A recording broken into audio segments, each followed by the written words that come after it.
আমার আম্মা আমাকে একটা কথা প্রায়ই বলতো যে মায়ের মতো সিস নাই, জ্বর সমান বিষ নাই।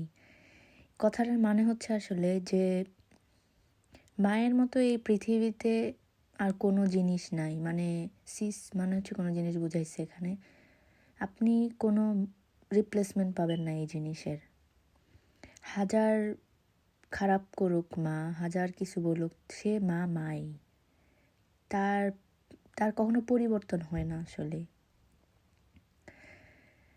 আসসালামু আলাইকুম সবাই, কেমন আছেন? এই তো চলে আসলাম ছোট্ট আরেকটি ভিডিও নিয়ে। যদিও ভিডিওটা হচ্ছে দেখাচ্ছে আমি শাক পাতা কাটতেছি, এটা আসলে হচ্ছে লাউ পাতা। তো হঠাৎ মায়ের কথা কেন বললাম? আমি হচ্ছে ছোটবেলা থেকেই হচ্ছে শাক অনেক পছন্দ করি। আমার আম্মা যখন শাক রান্না করতো তখন আমার আম্মা হচ্ছে এরকম আলাদা করে ছোট একটা বাটিতে তুলে রাখতো আমার জন্য। ভাতের সাথে তো খাইতে দিতই, কিন্তু জানে আমি শাক এত পছন্দ করি, তার জন্য ছোট একটা বাটিতে তুলে তখন আমাকে ডাইকে দিত যে খাও। আসলে এখন হচ্ছে যে মা থেকে অনেক দূরে আছি, 2 বছর হয়ে গেছে অলরেডি। হচ্ছে মাকে ফোনে দেখি, ফোনে কথা বলি, কিন্তু ধরতে পারি না, গায়ের ঘ্রাণ নিতে পারি না।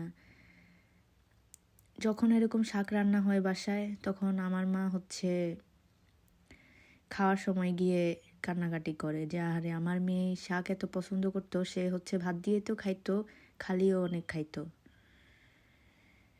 আসলে আমরা হচ্ছে সময় থাকতে জিনিসের মূল্য দিতে পারি না। সবাই হচ্ছে সময় থাকতে এই মমতাময়ী মায়ের যত্ন নিই, ভালোবাসি তাকে। কারণ যখন সে আমাদের কাছে থাকবে না তখন আফসোস করব, কিন্তু কাছে আর তখন পাবো না।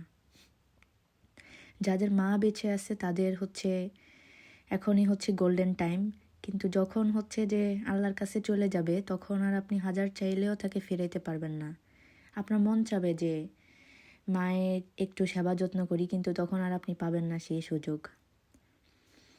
আসেন সবাই মাকে ভালোবাসি, অনেক বেশি যত্ন করি, যতটুক সম্ভব তার হাতের কাজে হেল্প করি। যে জিনিসটা আমি এখন সবচেয়ে বেশি মিস করি, আমি হচ্ছে আগে করতে চাইতাম না, কিন্তু এখন অনেক চাই, তাও পাই না।